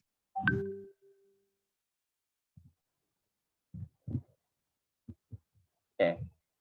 Pendanaan kampanye ya. Jadi dalam pendanaan kampanye ini juga harus diawasi atau harus diperiksa oleh Panwaslu itu sendiri. ya, karena takutnya ada dana-dana gelap, ada dana-dana yang kita nggak tahu sumbernya dari mana, dan itulah yang harus diperhatikan oleh Panwaslu dan KPU. Gitu. Nah, di sini dalam pendanaan kampanye, yang pertama pendanaan kampanye itu boleh dari calon anggota tersebut, gitu ya. Yang kedua, sumbangan yang sah menurut perundang-undangan. Biasanya sumbangan yang sah itu ada nominalnya, ya, ada nominalnya, dan di situ tercantum terpenuhi persyaratan-persyaratan yang harus dilakukan atau dipenuhi oleh si dana tersebut, kayak gitu. Kayak contoh, harus ada tanda basahnya, harus ada capnya. Kalau misalkan itu dia didukung oleh suatu organisasi atau suatu instansi, kayak gitu, itu harus tercantum atau terdata dengan detail, kayak gitu ya. Dan yang ketiga, ya, Opmawa WNJ berupa uang, ini Opmawa ya, berupa uang, barang, dan atau jasa tidak boleh melebihi sebanyak 1 juta untuk setiap orang atau institusi ya. Jadi nggak boleh tuh dana kampanye itu melebihi dari 1 juta bila ada instansi yang memberikan dana sebanyak itu, nggak boleh.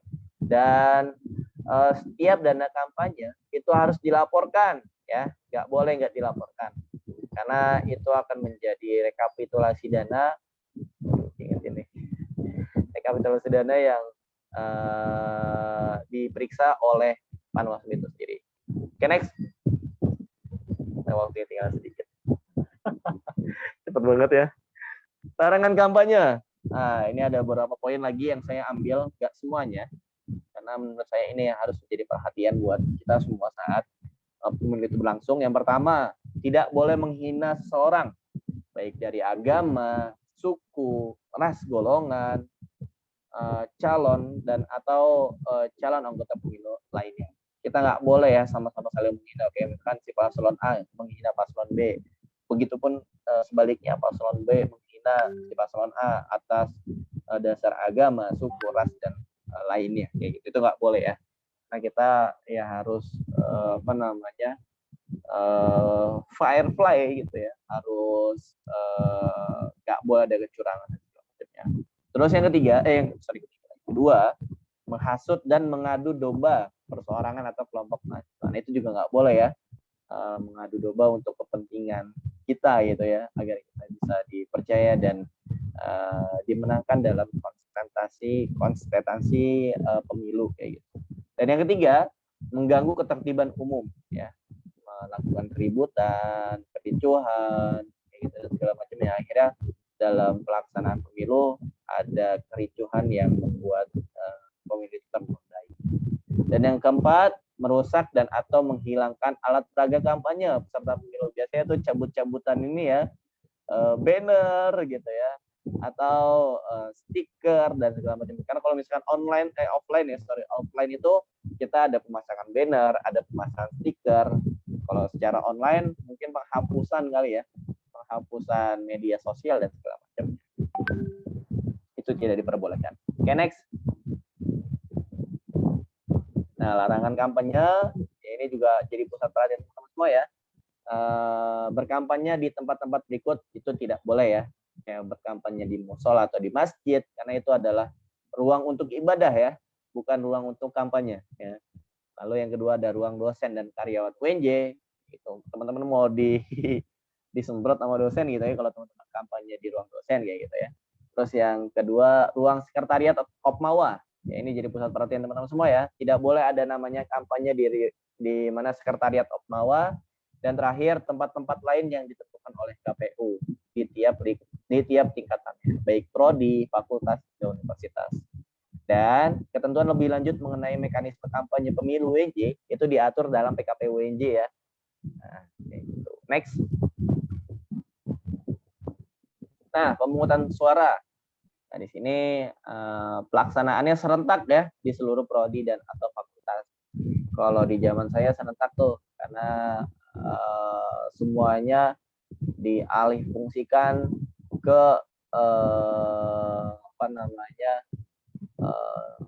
pemilihan secara daring ya. Kalau offline kan ya serentak, cuman saat perhitungannya butuh proses. Kalau secara daring langsung terdata tuh, ketika udah dipilih langsung terhitung suaranya. Namun dalam proses pembuatannya amatlah sulit kayak gitu ya.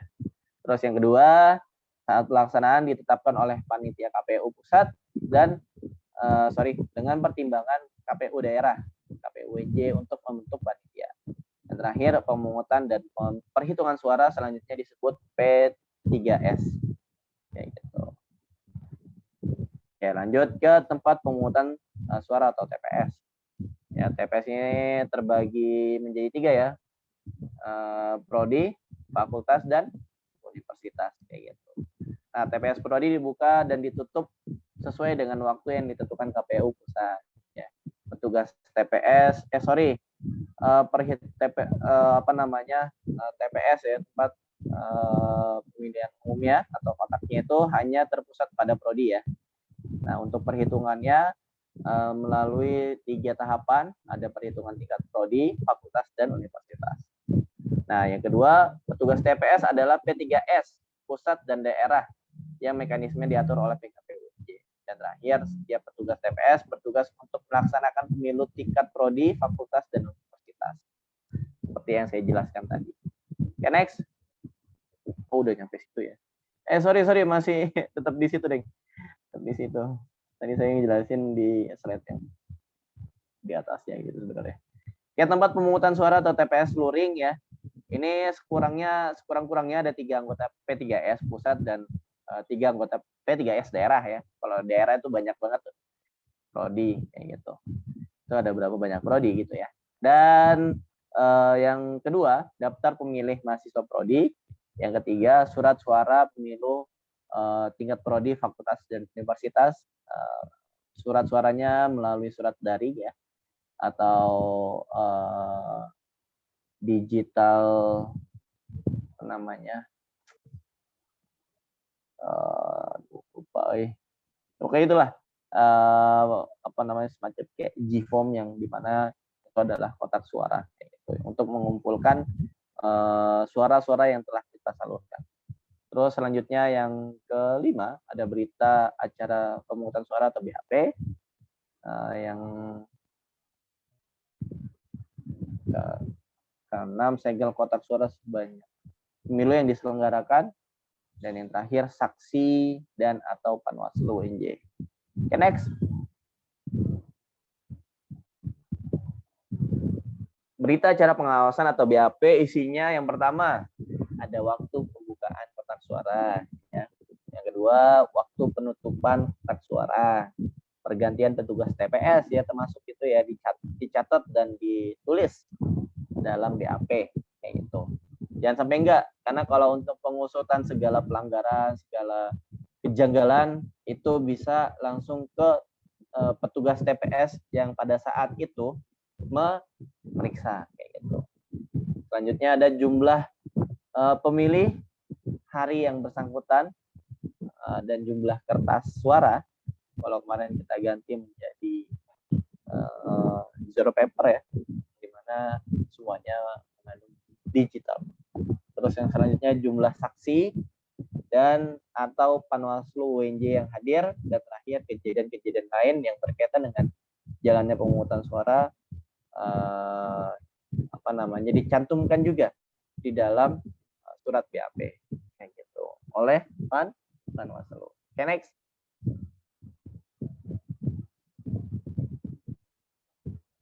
Oke, perhitungan suara ya dilakukan setelah sesuai tahapan pemungutan suara secara terpusat di fakultasnya masing-masing. Jadi dalam perhitungan suara itu dalam pemungutan suara itu kita terpusat ya di fakultasnya masing-masing dan diinformasikan melalui KPU pusat kayak gitu. Nah, di sini petugas perhitungan suara dilakukan oleh pertama pemilu UNJ di tingkat pusat oleh P3S pusat kayak gitu ya. Dan pemilu UNJ tingkat daerah, fakultas maupun prodi ya oleh P3S daerah gitu. Ini mana oleh prodi atau fakultas yang tercantum kayak gitu. Dan proses perhitungan suara disaksikan oleh saksi, dan pastikan saat perhitungan suara harus ada saksi dan Panwaslu. jangan sampai ketika perhitungan suara maka teman-teman bisa untuk menjadikan hal itu gugatan atau laporan yang ditemui pada saat pelaksanaan di lapangan berlangsung. Oke, next. Terakhir seperti itu. Pas banget ya. Oke, yang terakhir adalah saksi terdiri dari KPU, baik KPU Prodi, KPU Fakultas, dan KPU Universitas gitu ya. Dan saksi calon anggota baik tingkat peserta pemilu Prodi, Fakultas maupun Universitas. Nah, saksi calon anggota itu tim ses ya. Dan yang kedua, saksi KPU UNJ adalah salah satu panitia KPU UNJ, baik KPU pusat, universitas, dan tingkatan daerah, fakultas maupun prodi, yang bertugas menyaksikan pelaksanaan pemungutan dan perhitungan suara. Nah, saya sampaikan, saya tekankan pada teman-teman, saat pemilu berlangsung pastikan saksinya ada ya, jangan sampai nggak ada terus sudah dihitung. Nah, itu menjadi bumerang buat KPU itu sendiri. Dan lain-lainnya lah, teman-teman bisa baca itu ya. Saksi calon anggota adalah koordinasi atau salah satu tim kampanye ya, atau kalau kita sebut itu koordinator kampanye ya, yang dimana dialah yang mengomandokan berkaitan dukungan-dukungan yang terjadi pada paslon-paslon tersebut kayak gitu. Oke, next. Dan terima kasih ya. Dan teman-teman, bagi mungkin ini sekilas poin-poin yang saya bisa sampaikan ya. Karena kalau misalkan kita coba bahas semuanya, maka akan butuh banyak banget. Gitu. Maka yang saya sampaikan di sini poin-poin urgent aja yang harus teman-teman lakukan dan harus kita bahas pada malam hari ini. Karena poin-poin yang lain, menurut saya teman-teman sudah mudah untuk memahami hal tersebut. Namun bila teman-teman ingin berdiskusi lebih lanjut, silakan boleh dengan saya ataupun boleh dengan yang lainnya. Seperti itu. Mungkin cukup sekian ya materi berkaitan PO Pileg itu sendiri. Mohon maaf bila ada salahnya atau kurangnya. Saya kembalikan ke moderator Halimah. Silakan Halimah. Oke, terima kasih Kak Bagas, Masya Allah. Baik, akan ada tanya jawab terlebih dahulu nih Kak. Ya, wah Masya Allah udah ada yang angkat tangan. Tapi sebelumnya izinkan saya untuk menyampaikan teknisnya terlebih dahulu ya, bahwa nantinya untuk tanya jawab, ya benar harus raise hand. Ya, dan nanti setelah dipersilakan oleh moderator, maka langsung aktifkan mikrofon atau pelantangnya ya. Jadi diomongkan atau dibicarakan gitu. Namun jika memang ada kendala di mikrofonnya, boleh langsung sampaikan di chat Zoom ini gitu dengan dengan menyampaikan nama, lalu dari lembaganya lembaga mana, seperti itu ya, dan pertanyaannya. Baik, selanjutnya saya akan membuka terlebih dahulu 2 pertanyaan ya, maksudnya dua orang, bukan 2 pertanyaan, 2 orang yang penanya gitu ya. Baik, boleh dimulai dari sekarang. Tadi yang mau angkat tangan. Ya baik. Atau mau kita tunggu lagi, satu lagi? Oh, sepertinya kita langsung saja menyalakan untuk Andi. Bisa on cam dan on mic? Sepertinya On cam belum bisa Kak, maaf. Oh, iya, baiklah. Silakan untuk pertanyaannya. Oke, sebelumnya makasih ya moderator udah ngasih kesempatan saya untuk bertanya. Sebenarnya materinya Bang Bagas bagus ya, sangat informatif gitu buat teman-teman legislatif dalam menyiapkan pemilu legislatif gitu. Namun pada kenyataannya secara empiris pemilu legislatif ini minim peminat gitu. Bahkan cenderung lebih diminati adalah utusan daerah gitu. Nah, saya mau minta pendapat Bang Bagas sih. Insya Allah kalau misalnya teknis pemilu bisalah nanti kita baca di PO Pileg. Cuman saya mau minta pendapat Bang Bagas sih. Kalau misalnya lebih banyak yang diminati adalah jalur utusan daerah, apakah bagus gitu ya buat pengkaderan legislatif gitu. Karena kalau misalnya kita masuk BPM butuh dukungan 10 orang dari prodi kita gitu. Nah, bukankah itu berarti kita cuma mewakili 10 orang itu aja gitu. Kan pemikiran yang dibangun kan kayak gitu. Sedangkan kalau kita lewat pemilu itu akan ada seleksi gitu. Akan dipilih oleh mahasiswa secara langsung, mahasiswa umum secara langsung gitu. Nah, begitupun di MTM kan, kalau di MTM tadi disampaikan 20 orang dari fakultasnya gitu, dukungan administrasi. Nah, berarti orang-orang yang masuk MTM ini hanya mewakili 20 orang aja gitu kan ya, kalau misalnya utusan daerah. Karena dari namanya aja utusan daerah, bukan mewakili seluruh mahasiswa gitu. Nah, mungkin saya minta pendapatnya Bang Bagas saja sih, pandangannya seperti apa gitu. Karena ini juga sempat jadi diskusi hampir di setiap tahun PLMF FIS. Mungkin begitu aja, makasih sebelumnya. Terima kasih kembali Andi sudah menyampaikan. Baik, intinya pertanyaannya adalah pendapat dari Kak Bagas ya terkait peminatan pileg yang minim gitu dan jalur utusan daerah yang bahkan lebih banyak. Gitu. Silakan Kak Bagas. Ini langsung jawab aja ya. Nggak ada yang angkat tangan lagi nih. Coba. Iya, nanti mungkin sambil ada lagi. Mau merangkai kata biasanya kan gitu. Merangkai kata. Oke, sebelumnya thank you ya buat Andi yang tadi di awal juga sudah antusias dan sampai akhir ya ngedengerin materi yang tadi saya sampaikan. Dan alhamdulillah tadi ada pertanyaan dari Andi dan ini jadi perhatian kita ya buat kita semua, terutama para anak legislatif ya. Jujur, saya dari prodi, fakultas hingga universitas ya. Walaupun di tahun pertama saya utusan daerah ya, bukan ngambil utusan pemilu, bukan jalur pemilu ya. Karena di saat itu di tahun pertama saya di MTM, saya belum punya basic ya, atau belum punya skill untuk mempertanggungjawabkan tanggung jawab saya ketika saya ngambil pemilu di jalur pemilu di MTM pada saat itu.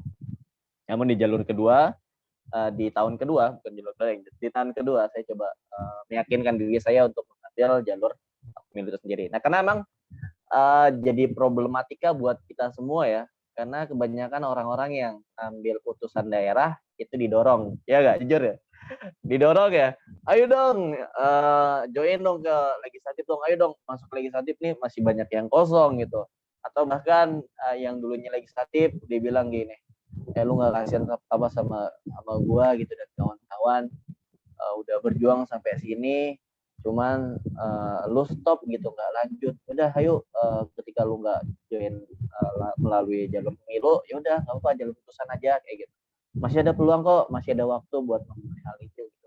Kebanyakan kayak gitu ya, bukan lagi mempertanggungjawabkan pertanggungjawabannya gitu ya, bukan lagi mempertanggungjawabkan suara konstitusinya, bukan lagi amanahnya yang dimana mereka harus menjalankan secara optimal kayak gitu, melainkan hanya karena dorongan dan spare waktu yang masih sempat untuk dikejar, ya udah mereka lakukan hal itu kayak gitu. Nah, ini banyak yang jadi problematika untuk kita semua ya. Kenapa sih akhirnya lembaga legislatif itu seperti itu gitu? Karena yang pertama mungkin cerminan dari diri kita sendiri ya, untuk membawa atau menjelaskan legislatif itu kepada mahasiswa itu seperti apa kayak gitu. Karena masih banyak teman-teman legislatif yang tidak amanah atau hilang-hilangan, itu menjadi cerminan ke depan legislatif itu kan seperti apa kayak gitu. Karena sejatinya ya, kalau teman-teman melihat, banyak yang iri ya kalau ngelihat anak-anak BEM ya, walaupun ada banyak juga yang kesel gitu ya. Ini persepsi anak legislatif aja gitu. Ya kalau kita melihat pengkaderan anak BEM tuh mereka keren banget gitu. Mereka hebat banget sampai akhirnya anak-anak yang masuk ke BEM itu banyak ya. Karena mereka nggak ada kuota ya. Kalau di legislatif kan ada kuota kayak gitu. Makanya menjadi hal yang luar biasa buat kita dengan orang yang sedikit, kita harus memaksimalkan peran kita. Dengan orang yang sedikit, kita harus menjadi orang yang superior gitu untuk mempertanggungjawabkan amanahnya gitu. Bahkan ada namanya anak-anak legislatif ini rangkap jabatan, jadi anak komisi, terus jadi anak badan, atau bahkan ketua sekalipun ya kadang-kadang jadi anak badan atau jadi anak komisi gitu ya. Nah ini hal-hal yang jadi abnormal gitu ya, yang dimana tidak semestinya kita alami kayak gitu. Karena masih banyak hal-hal yang sepele yang akhirnya ngebuat teman-teman legislatif itu ya terlihat kurang baik gitu. Makanya pengkaderannya seperti itu kayak gitu. Makanya impact dari anak-anak yang masuk jalur pemilunya sedikit ya mungkin karena cerminan tadi gitu. Sehingga ketika ada peluang untuk masuk ke dalam tahapan putusan baru mereka mau karena didorong kayak gitu. Karena kebanyakan mereka tidak mau mempertanggungjawabkan gitu. Karena mereka masih ditakuti ketika mereka masuk jalur pemilu, gue nanti jadi ketua gitu. Nanti kamu jadi ketua dan segala macam kayak gitu. Padahal tidak gitu ya. Padahal ketika teman-teman masuk jalur pemilu, teman-teman akan banyak dikenal ya. Legislatif barulah terlihat di situ. Kontestasinya teman-teman akan terlihat perjuangannya. Karena kalau contoh ya pemilu legislatif MTM gitu ya, yang masuk jalur MTM melebihi kuota gitu, wah teman-teman akan menyiapkan diri sebaik mungkin, menyiapkan visi misi sebaik mungkin, karena dari rencana itu teman-teman akan mempertanggungjawabkan. Nah kalau misalkan nggak ada kontestasi seperti itu ya teman-teman biasa aja jalankan ya. Karena kita harus dilihat dulu ya, baru kita kerja maksimal kayak gitu. Biasanya sih gitu ya, dilihat dulu baru kita maksimal. Padahal ya kita maksimalin aja dulu biar akhirnya dilihat. Persepsi itu yang akhirnya jadi hal yang kurang baik yang akhirnya terjadi di legislatif kayak gitu. Yang banyak sedikitnya teman-teman terus jalanin aja gitu ya, terus maksimalin kayak gitu. Entah entah itu dari jalur utusan atau dari jalur pemilu kayak gitu, maksimalin kayak gitu. Ya memang benar sih tadi yang dibilang Andi, mungkin impact dari jalur masuk itu akan mempengaruhi kaderan selanjutnya ya mungkin kayak gitu. Karena dari situlah pertanggungjawabannya dilihat. Dan untuk kuotanya ya saya juga kurang mengerti ya kenapa akhirnya hanya 20 orang saja atau hanya 10 orang saja kayak gitu. Karena kalau kita melihat di negara ya, ini seluruh masyarakat Indonesia ya yang memilih gitu, sehingga dia baru bisa dijadikan. Namun itu saat pemilihan secara berlangsung. Kan kalau ini hanya secara administratif saja, yang dimana ya seperti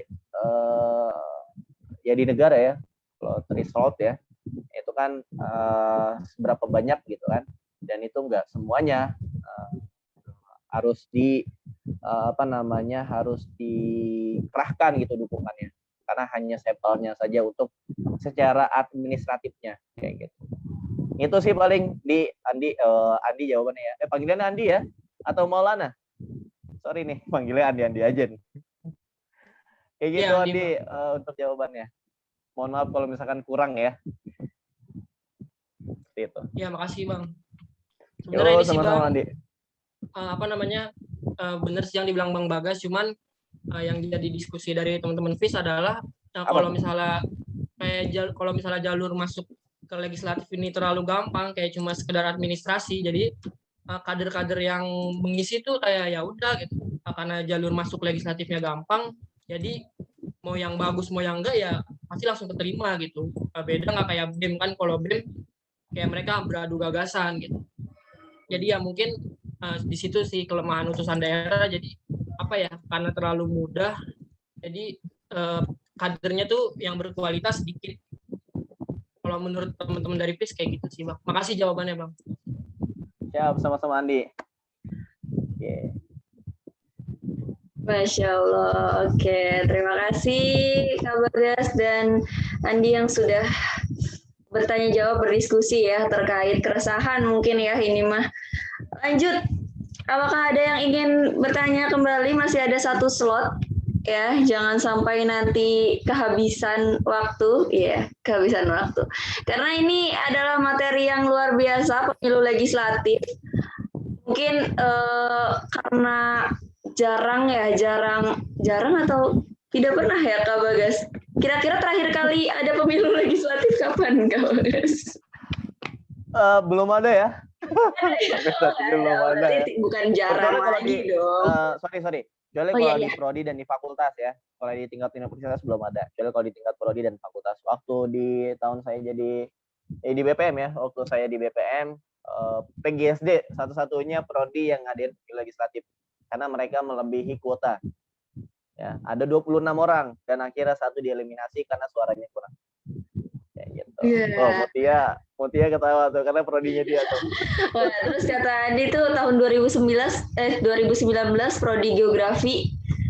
Oh, Sama Andi geografi. Ya, saya pernah pemilu. Wah, Masya Allah. Keren ya. Ya, jadi berarti pernah, tapi 2 tahun yang lalu. Ya, itu terakhir tuh 2 tahun yang lalu. Oh, AFT juga pernah tuh ya. saya juga pernah pemilu. Ya, tapi Tinggal universitasnya aja ya.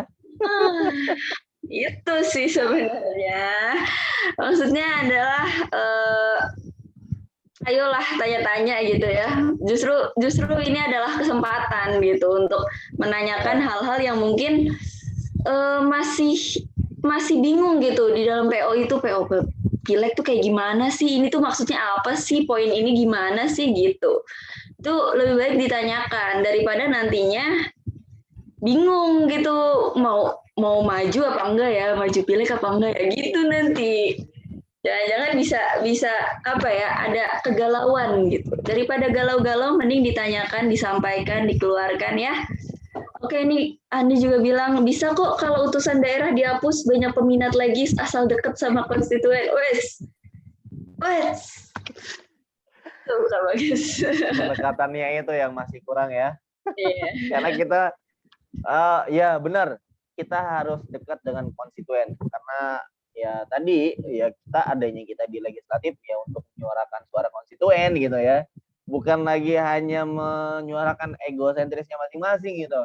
Yang dimana anggota BEM kagak mau ngumpulin ini terus kita kesel gitu. Tapi tujuan dari BEM itu kemana? Ke mahasiswa atau tidak? Ketika emang tujuannya ke mahasiswa kita dukung dan kita pendekatan kepada mahasiswa.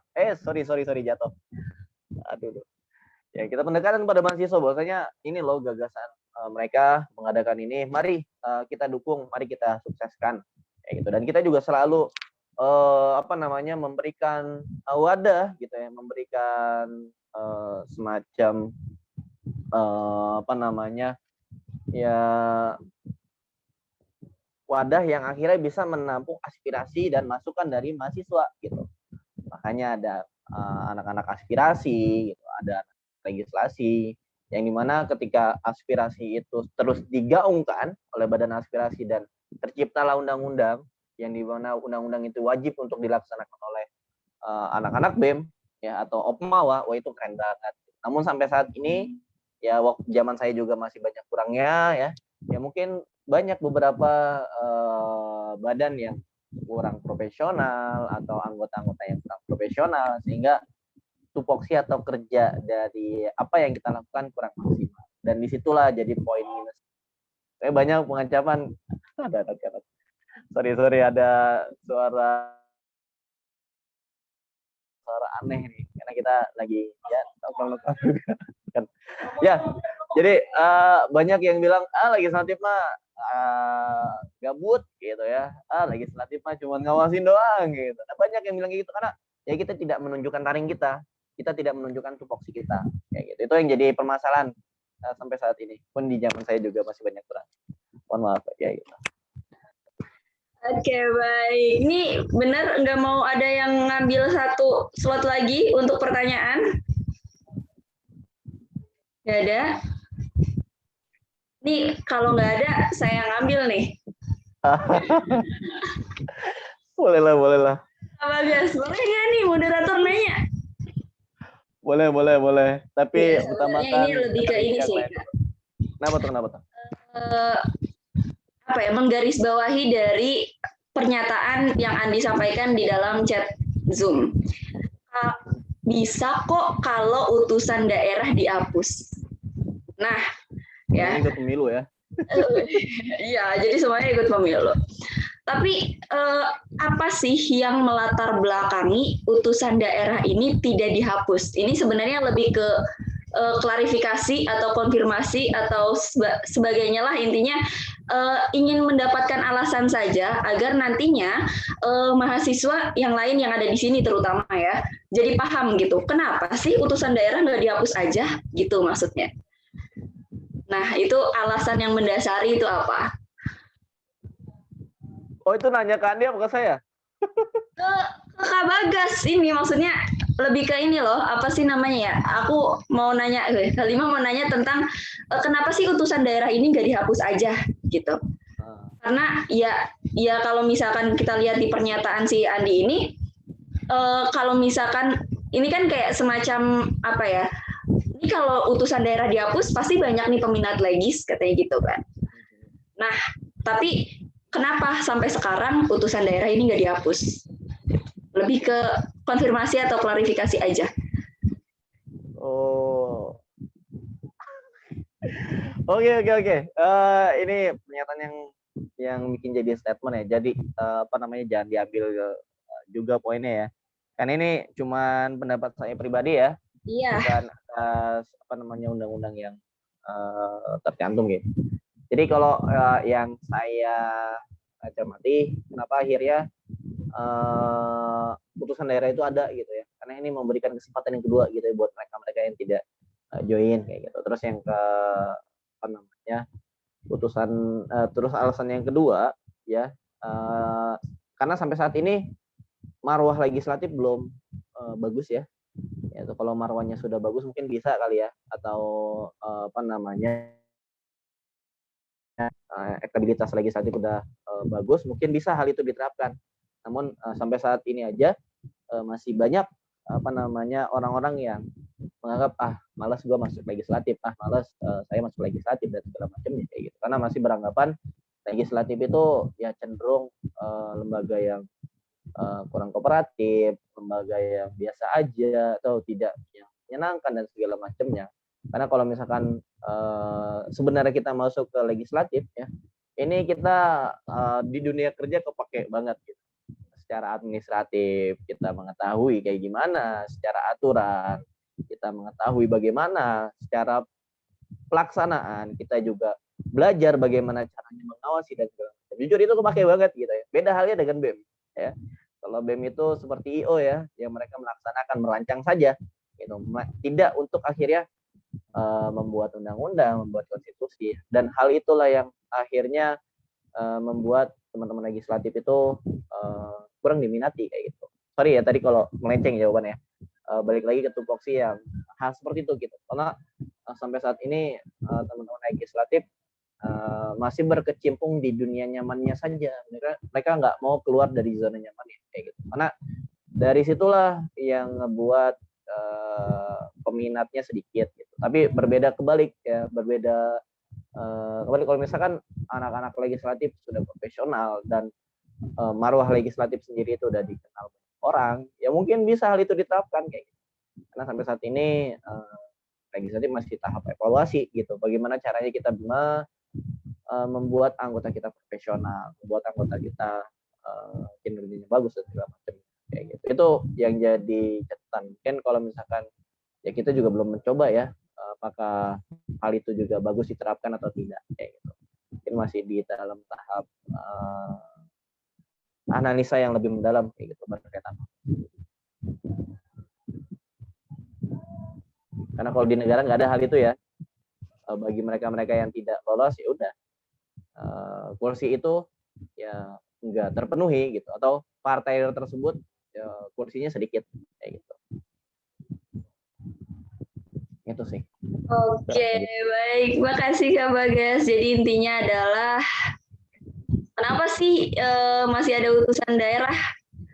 Ya karena memang kita masih ada di tahap evaluasi ya Kak Bagas ya. Jadi kita juga masih kalau misalkan emang mau menghapus utusan daerah ya berarti harus ada kajian-kajian yang lebih mendalam terkait ini, apakah benar ternyata berpengaruh atau tidak gitu kan, atau justru malah lebih parah kalau misalkan tidak ada utusan daerah seperti itu ya. Oke, baik. Ada yang ingin ditanyakan sebelum ditutup? Ketahuan banget dong menutup ya. Ada yang mau ditanyakan lagi? 1, 2, 3, ya karena sudah malam. Baik, dari Kak Bagas, apakah ada yang ingin disampaikan closing statement lebih tepatnya? Oke. Ini dari coach saya ya, nggak jelas memang anak jalan ya.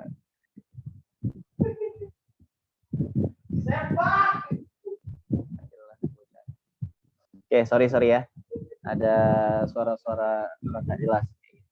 Oke, jadi closing statement-nya ini dari coach saya gitu ya, yang dimana ini jadi panutan saya juga gitu, dan dia bilang hidup itu seperti pohon ya, dari dia bertumbuh sampai dia gugur semuanya bermanfaat kayak gitu. Karena sejatinya ketika kita hidup ya, ini kita pasti akan mengalami pertumbuhan. Layaknya pohon ya, dari biji ke tunas. Terus sampai akhirnya dia memiliki ranting, memiliki daun, memiliki kembang kayak gitu. Karena dari pertumbuhan masuk ke proses perkembangan gitu. Dan baru masuk lagi proses pengguguran gitu ya. Nah, dari hal itu kita bisa belajar dari pohon. Dari mulainya kita bertumbuh, dari mulainya kita berproses hingga akhirnya kita gugur, semuanya itu kita bermanfaat gitu. Jadi layaknya pohon bertumbuh, berkembang dan bermanfaat. Jadi buat teman-teman yang mungkin masih belajar, yang mungkin masih memahami, terus belajar gitu. Karena sejatinya kita bukan manusia yang cukup akan apa yang sudah kita ketahui, ya udah kita cukup. Karena kita adalah manusia yang selalu kurang, yang dimana kita haus akan ilmu, terus pelajari, terus tekuni, hingga akhirnya ilmu kita bisa berkembang ke banyak orang, dan dari perkembangan ilmu kita ke banyak orang itu bisa menjadi sebuah kebermanfaat untuk lingkungan kita. Jadi terus belajar ya, terus bertumbuh, berkembang dan bermanfaat. Ini tuh closing dari saya, dan maksimalkan amanah teman-teman semua yang ada, karena kita nggak tahu kapan kita bisa menjadi baik, kapan organisasi kita menjadi baik. Setidaknya kita bisa menorehkan histori yang baik pada saat zaman kita, dan insya Allah ketika kita sudah usaha di hari itu baik, maka kedepannya akan menghasilkan bibit-bibit yang lebih baik daripada kita. Maksimalkan amanah itu, karena amanah itu enggak sembarangan, dan amanah itu hanya jatuh pada mereka-mereka yang menjalankan tugasnya. Ini itu aja closing statement dari saya. Mohon maaf kalau misalkan ada suatu pernyataan yang tadi saya sampaikan kurang baik atau tidak enak untuk dicerna, tidak enak untuk didengar, karena sejatinya saya adalah manusia kurang sempurna, karena kesempurnaan itu hanya milik Tuhan Allah Ta'ala. Itu aja. Saya kembalikan ke Insyaallah. Terima kasih Kak Bagas, luar biasa materinya hari ini. Semoga Kak Bagas dan keluarga selalu diberi kesehatan, diberi kelancaran, kemudahan di langkahnya ya. Oke. Amin. Tapi sebelum ditutup ini boleh dokumentasi terlebih dahulu, takutnya Kak Bagas sudah keburu keluar ya, mohon maaf. Siap. Tolong dokumentasi terlebih dahulu, dan untuk seluruh peserta mungkin ya bisa mengaktifkan videonya. Muka-muka cantiknya malam-malam, Masya Allah. Yuk. Ada yang udah ngucek-ngucek mata. Ayo. Ikutan jadinya ya. Ayo yang lainnya, ada yang bisa mengaktifkan kameranya. Izin belum bisa on cam ya Kak. Wah, enggak, jangan diizinin Kak. Ini ngomongnya Kak, berarti kan Kak siapa nih? Kan nggak mungkin Kak Halimah ya. Ya udah, boleh ini operator, ayo silakan aktifkan kameranya terlebih dahulu. Jika tidak ada lagi yang mau mengaktifkan kamera, silakan operator aba-aba. Siapa ya operatornya ya?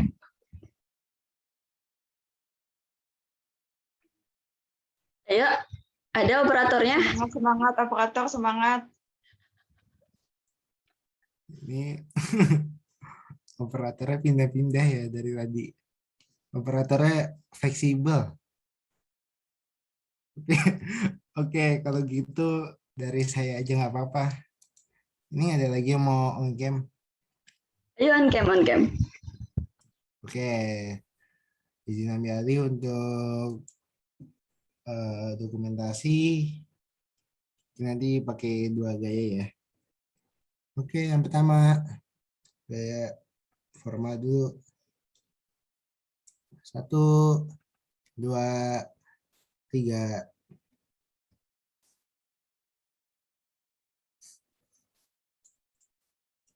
Udah belum pegel? Slide 2. 1, 2, 3. Ya, mungkin berikutnya Viva Legislativa.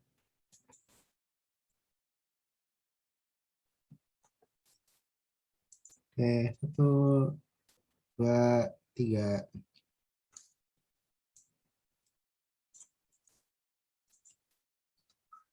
Oke, slide 2, 1, 2, 3.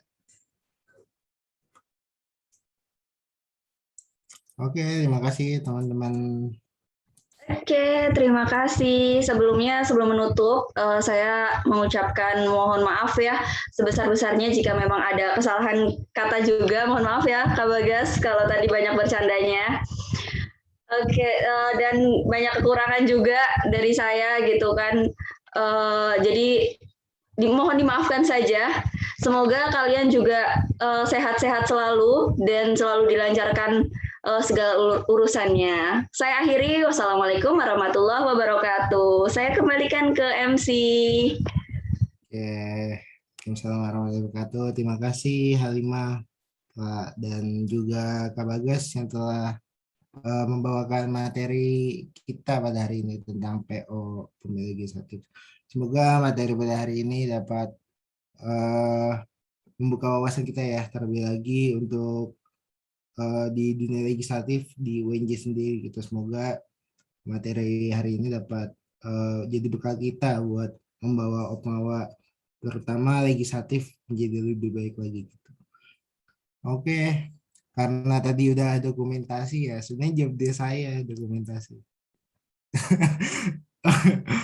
Oke, kalau gitu mungkin karena udah malam ya, ini mata-matanya udah sayu-sayu. Dan sudah banyak yang keluar ya, tadi ada 42, sekarang 325. Tapi tidak apa-apa, semoga yang tetap isi koma di sini ya gitulah. Semoga senantiasa menjadi orang-orang yang tetap isi koma seperti ini. Menunggu MC sampai selesai. Oke, kalau gitu mungkin kita akhiri aja ya. Saya selaku MC undur diri, maaf jika banyak kesalahan dan kurang dari saya, juga mewakili segenap panitia jika terdapat kekurangan dan kesalahan. Mari kita akhiri acara pada hari ini dengan sama-sama mengucap hamdalah. Alhamdulillahirrahmanirrahim. Ya, mohon maaf. Wassalamualaikum warahmatullahi wabarakatuh. Waalaikumsalam warahmatullahi wabarakatuh. Safi. Legislativa. Ya. Lakunya nih.